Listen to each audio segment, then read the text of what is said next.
Mendingan investasi emas apa KPR rumah ya? Menurut saya sih KPR rumah dulu ya Bu, kan bisa diangsur, terus juga bisa langsung ditempatin rumahnya. Oh iya ya, mendingan KPR rumah aja ya. Iya betul. Ibu lagi bahas apa sih, Bu? Ini Bu Elsa lagi bingung sama suaminya. Dia mau investasi emas dulu atau KPR rumah dulu?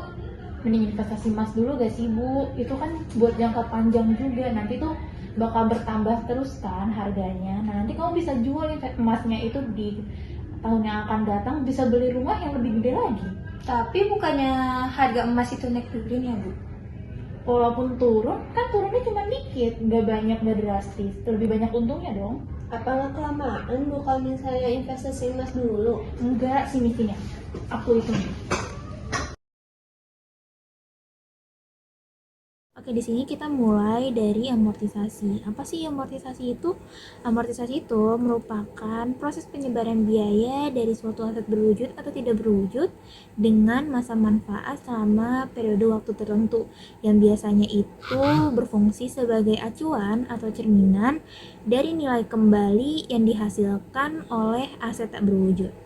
Oke, selanjutnya di sini saya akan menjelaskan tentang amortisasi KPR rumah tahun 2013 sampai tahun 2023. Kelompok kami menggunakan waktu 10 tahun untuk angsurannya.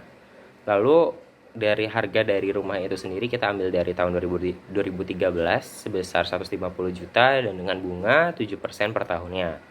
Lalu kita masukkan ke tabel amortisasi. Pada pinjaman periode pertama kita taruh harga pokok sebesar 150 juta.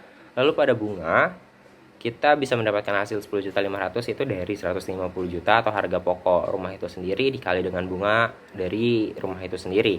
Jadi 150 juta dikali 7% yang bisa mendapatkan 10.500.000. Lalu di cicilannya sendiri, cicilan itu bisa didapatkan dengan kita menggunakan rumus yang sudah diajarkan, yaitu AN per 1 min 1 plus R pangkat min N per R, yang dimana selanjutnya kita bisa mendapatkan hasil 150 juta 1 min 1 plus 0,07 pangkat min 10 per 0,07, yang nantinya akan didapatkan hasil 150 juta per 7,02358. Nah, hasil tersebut masih bisa dibagi, jadi hasil dari 150 juta itu dibagi 7,02358 yang akan mendapatkan hasil 21.356.630 sebagai cicilan di tiap tahunnya. Lalu pada hutang pokok sendiri itu adalah perhitungan dari angsuran dikurang dengan jumlah bunganya per tahun.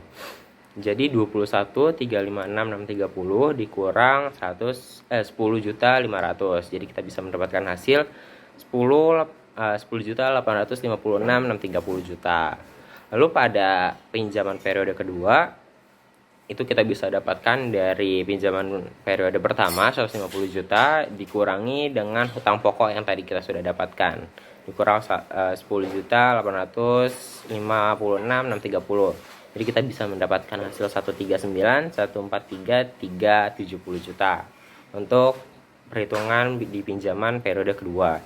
Selanjutnya pada bunga di periode kedua ini bisa kita dapatkan dari dari pinjaman di periode kedua senilai 143.370 juta dikali dengan 0,07 atau dari bunga itu sendiri dikali dengan bunga awalnya, kita bisa mendapatkan hasil 970 juta sekian.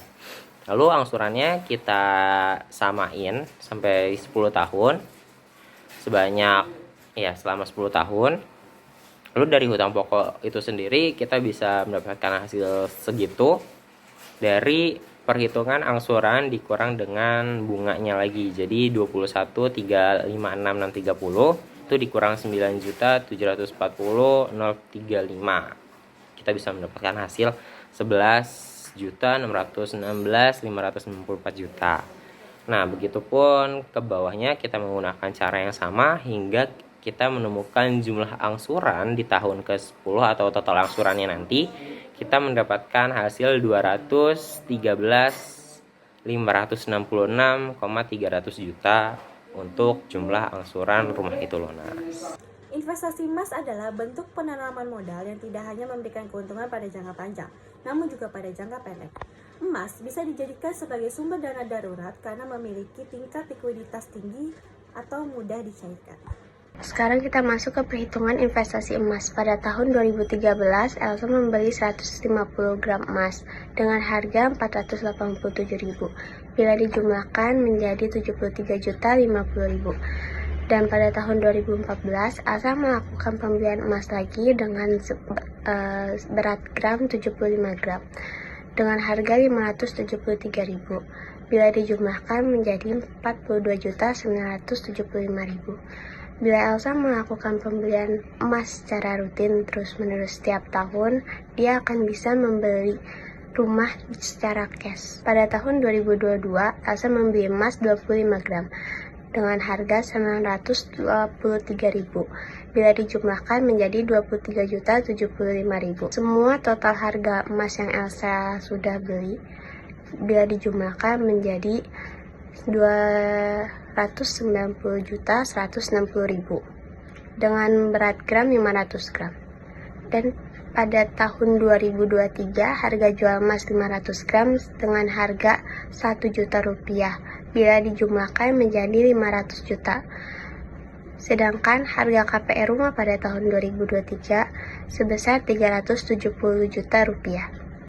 Di sini ada perhitungan dari total harga beli emas pada tahun 2013 sampai tahun 2022, yaitu sebesar 295.160.000 dengan berat emas sebesar 500 gram. Lalu di sini juga ada harga jual emas pada tahun 2023 yaitu 500 gram dikali dengan harga jual emas pada tahun 2023 sebesar 1 juta, itu menghasilkan 500 juta rupiah. Lalu juga di sini ada harga KPR rumah di tahun 2023 sebesar 370 juta. Di sini cara perhitungannya itu harga investasi emas dikurang dengan harga KPR rumah pada tahun 2023, yaitu harga investasi emas sebesar 500 juta dikurang dengan harga KPR rumah pada tahun 2023 sebesar 370 juta.